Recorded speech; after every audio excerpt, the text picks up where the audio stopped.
వరంగల్ జిల్లాలో అనేక మంది మీద బురద చల్లి రాజకీయంగా ఎదగకుండా చేసిన మహానుభావుడు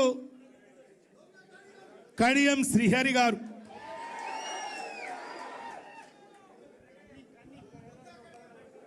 ఎన్నికల ముందు రేవంత్ రెడ్డితో ములాఖాత్ కుదుర్చుకొని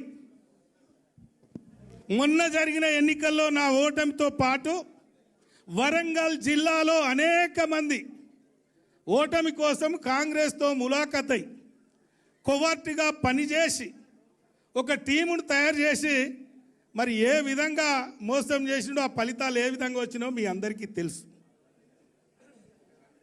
మరి ఇలాంటి దుర్మార్గులున్న పరిస్థితిలో పార్లమెంటు ఎన్నిక సందర్భంగా మేము ఒక నాయకుని శిక్షణతో ఒక క్రమశిక్షణంగా పనిచేసి రాజకీయాల్లో గ్రామాల్లో ప్రజల అభిమానాలు, కార్యకర్తల అభిమానాలు, నాయకుల అభిమానాలను మేము కొనియాడినాం, పొందినాం.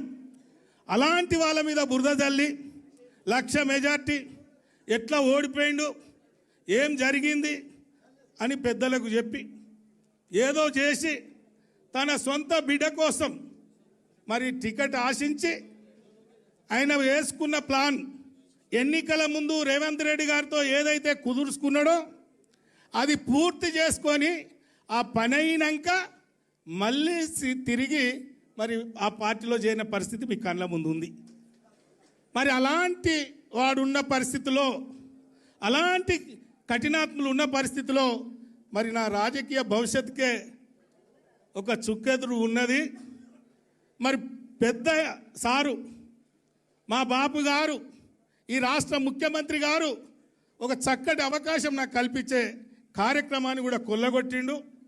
మరి ఈరోజు ఇంతమంది మీద బురద చల్లుకుంటూ తన స్వార్థం కోసం, తన కుటుంబం కోసం మరి ఈరోజు ఏ కార్యక్రమాలు జరిగినాయో మరి ఇలాంటి పరిస్థితుల్లో నేను బయటికి పోవాల్సి వచ్చింది. విధి లేని పరిస్థితుల్లో మరి మొన్న పార్లమెంట్లో నేను భారతీయ జనతా పార్టీలో పోటీ చేయడం జరిగింది, మీ అందరికీ తెలుసు. ఒక్క మాట కూడా బీఆర్ఎస్ పార్టీ పైన కానీ,